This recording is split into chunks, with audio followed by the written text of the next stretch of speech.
Comment ça va YouTube? Les mangas slash animés où le personnage principal est réincarné, et bah il y en a beaucoup. Que ce soit de simples tensei, des mangas où le personnage principal est simplement réincarné, ou des isekai où là le personnage est transporté dans un nouveau monde et il peut être réincarné, et bien cette vidéo va être un mélange avec ces deux genres. Et on va aller voir les tréfonds de celui-ci. Plus on va avancer dans la vidéo, et plus ça va être bizarre, gênant et un peu spécial. Et pour pouvoir vous en parler, j'ai sélectionné le concept de l'iceberg. Celui-ci est très simple et il n'est pas nouveau. Pour vous schématiser la chose, un iceberg, on n'en voit que le bout, qu'on appelle plus communément le sommet de l'iceberg. Et forcément, il y a un côté que visuellement, nous, on voit pas. Il se trouve dans l'eau. Et donc, c'est les profondeurs de l'iceberg. Et bien, avec les mangas slash animés que je vais vous montrer, vous allez voir que plus on va aller dans les profondeurs de l'iceberg, et plus ce sera des mangas animés pas très connus ou très chelous. Sur YouTube, vous pouvez retrouver énormément de vidéos basées sur ce concept de l'iceberg. L'une des plus récentes et assez connues est celle de Vict Manga, où il va prendre une généralité sur le manga. Je vous laisserai sa chaîne YouTube en description ainsi que le lien pour aller directement sur la vidéo si ça vous intéresse. En tout cas, installez-vous bien. Je vais vous faire découvrir l'iceberg des mangas où le personnage principal est réincarné. Selon moi, un des mangas qui parle le plus, eh bien c'est celui-ci.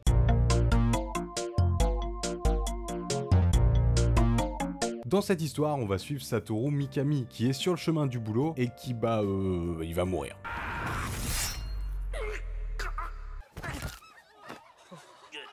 Ne soyez pas choqués ou étonnés parce que sur le papier ils vont tous mourir. C'est le lancement classique d'un animé sur la réincarnation. Dans cette histoire, il va revenir réincarné en slime et dans un autre monde. C'est un monde où certaines personnes apparaissent aussi de la vie réelle, qu'on appelle les transfuges. Or notre protagoniste est le seul à avoir été réincarné. Les autres personnes en règle générale gardent leur forme mais obtiennent une ou plusieurs nouvelles capacités. C'est ce qui va être intéressant dans cette histoire et c'est aussi pour ça que cette œuvre a fonctionné. C'est que sur le papier, un slime, c'est vraiment pas fou. Vous prenez une échelle de puissance de monstre, je pense sincèrement que le slime se situe tout en bas. On peut même dire que c'est le type de monstre classique dans un début de jeu vidéo. Et donc pour résumer, on y retrouve un personnage principal sympathique, avec un monde qui fonctionne bien. Donc jusque là, tout va bien.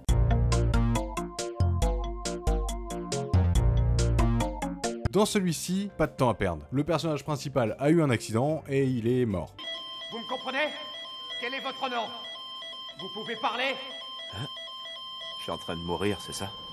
Bon, après tout, vu la vie de merde que j'avais...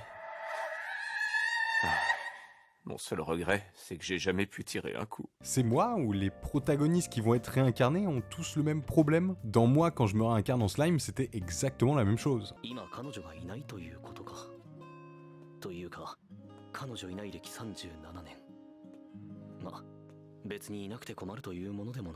Cette fois, notre héros s'est réincarné en nouveau-né, slash enfant. Mais attention, pas n'importe quel nouveau-né.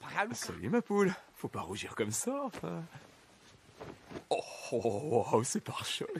Ah, le canon. J'ai toujours aimé les européennes. C'est pas bien de me tenter, je vais vouloir tâter la marchandise. C'est plutôt en nouveau-né obsédé qu'il a été réincarné.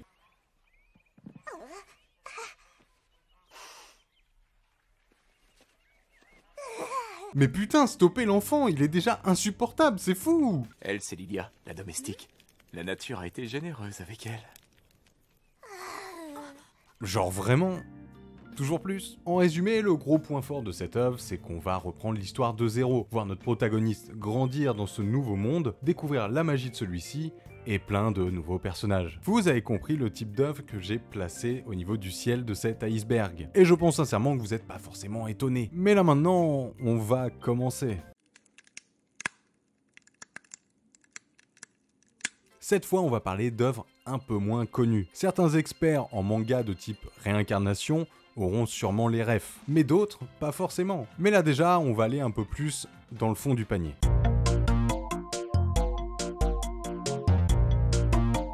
Encore une fois, on perd pas de temps dans cette œuvre. Une classe remplie d'élèves pour participer à un cours de japonais et paf! Explosion. Réincarné en araignée. Direct. Gros point fort de celui-ci, c'est que finalement, on va se poser pas mal de questions. 最後の記憶は古文の授業。一番ありえそうなのは死んで雲に転生したパターン。死因はテロとか天変地異とか、もしくは実は死んでなくて魂だけ雲に憑依したパターン。あと考えられるとしたら、実は私の記憶を持ってるだけの雲とか。わからん、一旦保留。 C'est même l'une des rares fois où finalement on connaît pas le visage de notre protagoniste. Dès le début, on nous montre entre guillemets des silhouettes, mais sans plus. On comprend que l'anime n'a pas le temps. Ce qu'il veut nous montrer, c'est comment survivre quand on a été réincarné en araignée. Du moins, ça c'est au début. Par la suite, on va découvrir que toute la classe a été réincarnée dans ce nouveau monde. Et il est là le plus gros des points forts. Découvrir les élèves dans la classe et ensuite les voir dans ce nouveau monde. Au premier abord, quand on comprend avec le titre de cette œuvre que notre protagoniste va être réincarné en araignée, on peut se sentir un peu réticent. Mais finalement, eh bah c'est pas si mal.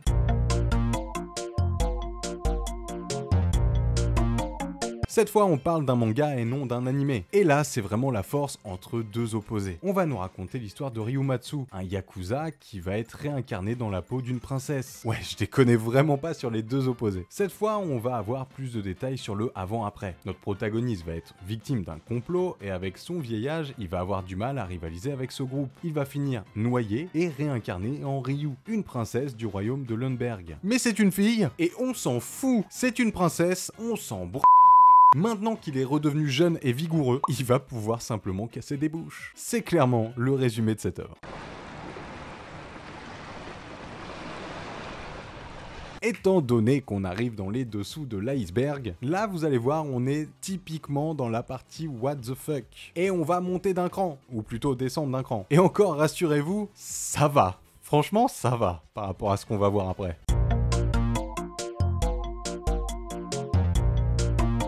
Lorsque Daisuke meurt dans un accident, il se retrouve réincarné en pomme, dans un autre monde. J'ai vraiment dit ça? Ah ouais, je l'ai dit, hein. Avec sa positivité naturelle, il accepte rapidement la situation et part à l'aventure. Waouh! Stop! 2 secondes, on peut faire une pause? Genre, positivité naturelle, ok si tu veux, mais réincarné en pomme? Même le mec le plus positif, il peut pas kiffer être réincarné en pomme et se dire bon ok c'est parti, ça continue. Bon, certes en pomme, mais il va avoir des capacités. Il va pouvoir rouler, rebondir et faire de la magie. Bon allez au suivant. Notre protagoniste se réveille dans un autre monde et c'est de l'herbe. Moi je sais pas quoi vous dire de plus, c'est ça hein, le synopsis. Il ne sait pas pourquoi il est là. On sait même pas s'il est mort. Et on s'en fout, j'ai l'impression. La seule chose qui lui vient en tête, c'est le mot réincarnation. On va faire une pause à chaque fois qu'on lit le synopsis ou attendez, bougez pas. Je vais aller dire au revoir au scénario, je reviens. Il va rencontrer Sephi, une fille elfe qui peut entendre sa voix. Celle-ci va le retirer et le nommer Yug. Notre héros sera accepté comme un esprit d'herbe dans le village des hauts elfes où il sera élevé. Malheureusement, les elfes semblent persécutés et chassés. L'herbe va alors se battre pour protéger les elfes. Wouh! Ça a l'air fifou! Oh lolo! Ça me donne envie. Suivant.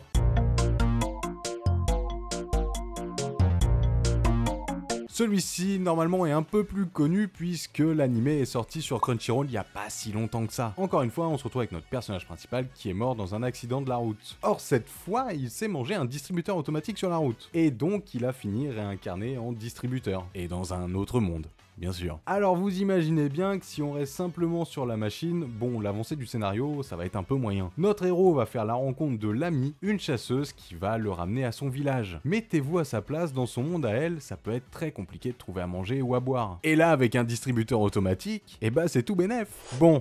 Fini de rigoler. C'était la partie what the fuck qui était un peu plus courte suivant les œuvres parce qu'il n'y a pas grand chose à dire. Sachez qu'il y avait plein d'œuvres comme ça, mais j'allais pas m'amuser à décortiquer chaque œuvre qui était en termes de synopsis, pas très folle. Mais quand même, si ça vous intéresse, bon, sachez qu'il y a moi quand je me réincarne en cochon, ou alors moi quand je me réincarne en ours blanc. Ou si vous voulez même, il y a moi quand je me réincarne en lézard démon. Vous l'avez compris, la réincarnation marche avec tout, ou presque. on arrive dans le fond de l'iceberg. Et là, cette fois-ci, on va se concentrer sur une seule œuvre. Vous allez voir que celle-ci est un genre de piège. La plupart du temps, le nom du manga de type réincarnation nous donne la puce à l'oreille. On sait à peu près où on va aller. La preuve avec les exemples juste avant que je vous ai donné. Mais sur celui-ci, bah c'est un peu différent. Et on arrive clairement au bord de la limite.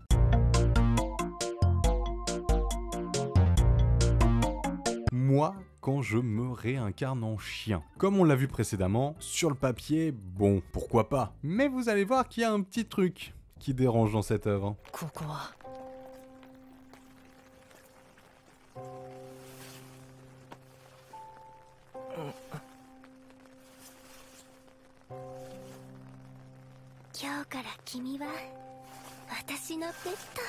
Ouais, là c'est vraiment le genre de situation, ça pue. De fou.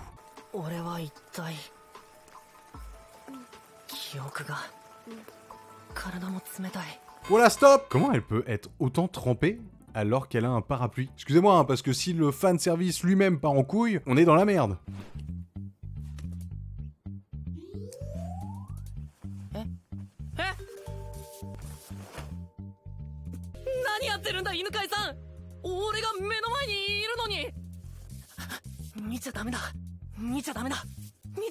Et voilà, je l'avais senti venir. J'ai l'odorat, comme les chiens.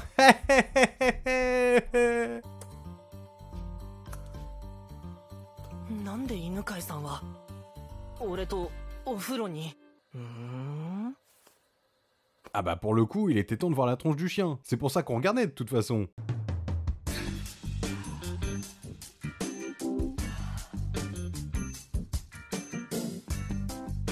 Oh Jesus. Bon, vous l'avez certainement compris, mais cette réincarnation en chien est assez vicieuse. Ce n'est qu'un prétexte pour le fanservice, avec une histoire qui pue. Enfin, je sais même pas si elle pue, elle est juste inexistante. À savoir que j'ai regardé l'épisode entièrement. Il fait à peu près 11 minutes. Et j'ai fait ça pour le bien de la vidéo, bien sûr, si jamais vous posez la question. La scène du bain dure 4 minutes 30. C'est très long, surtout sur 11 minutes. Waouh! Mais c'est surtout que c'est 4 minutes 30 où juste elle se lave avec son chien. Certes, chelou. C'est clairement un animé rempli de personnages qui puent, avec des situations qui puent. C'est un beau résumé. Ah oui, puis je sais pas s'il est mort avant d'avoir été réincarné en chien. Mais bon, je pense que là, le scénario...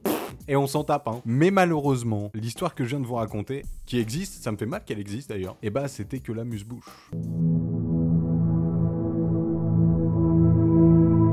C'est maintenant qu'on touche le fond. Je vais vous parler de 4 œuvres différentes. Certaines, niveau information, vous verrez, on ira assez vite. En fait, tout dépend des informations que j'ai pu trouver, ainsi que images et vidéos. Mais bon, vous allez voir au fur et à mesure.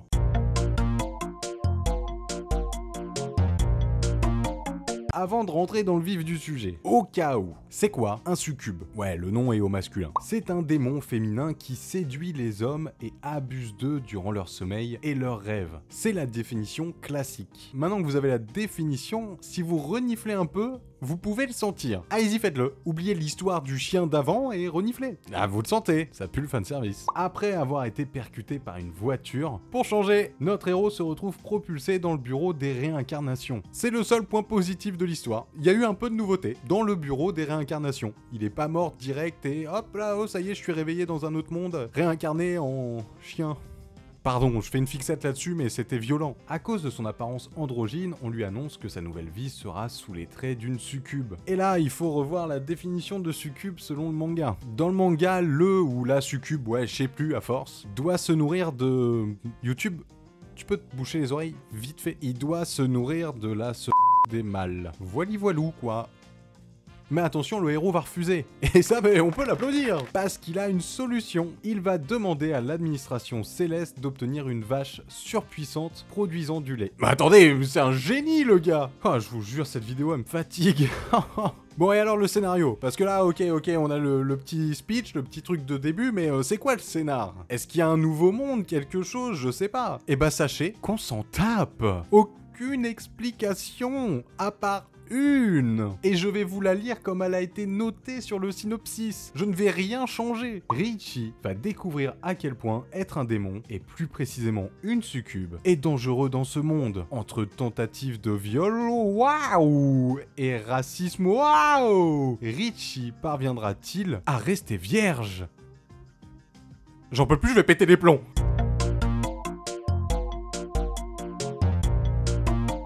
Déjà pour celui-ci, je vais vous donner le titre exact, et vous voyez que je suis déjà en train de rigoler. J'ai été réincarné en source chaude dans un autre monde, et je suis bien trop efficace. Vraiment, le nom me fume de rire.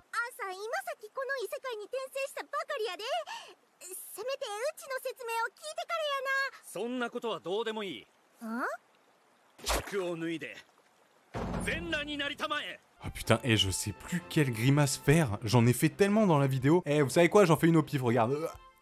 Le personnage principal est mort dans une source chaude, et donc il est réincarné en source chaude. Maintenant, il veut devenir la meilleure source chaude, et avoir plein de femmes nues dans sa source chaude. Et on peut pas faire mieux, en résumé. Franchement, au suivant.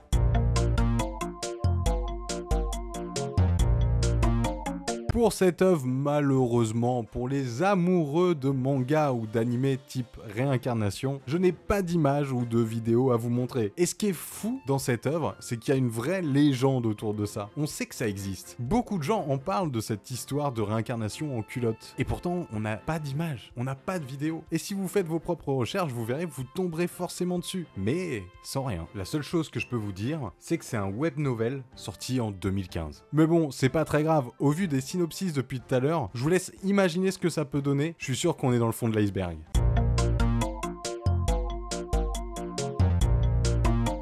Waouh. Alors là, quand je disais avant que je savais pas quoi dire, là maintenant je sais vraiment plus quoi dire. Là encore, sachez qu'on a très peu d'informations. Ce qui est sûr, c'est que cette œuvre est tirée d'un et honnêtement, encore heureux, parce que si ça avait pas été le cas, super chelou, non? C'est déjà pas mal, en termes de chelou, dans la vidéo. Pas d'image, pas de vidéo. Et sachez une chose, c'est que si j'avais trouvé des images et des vidéos, je vous les aurais pas montrées. En tout cas, j'espère que cette vidéo vous a plu. N'hésitez pas à me dire en commentaire ce que vous en avez pensé. N'hésitez pas non plus à vous abonner. On est à 2 doigts de passer aux 3000 abonnés. C'est une dinguerie, vraiment. Merci beaucoup à vous. N'hésitez pas à me dire en commentaire, vous, le manga de type réincarnation qui vous a le plus choqué. Il y en a plein et je pense que j'en ai loupé plusieurs. Je vous lirai. J'ai hâte de voir ça. Nous, on se retrouve dans une prochaine vidéo. Comme d'habitude, les gars, c'était Gaki-san. Salut les gars. Slider cage.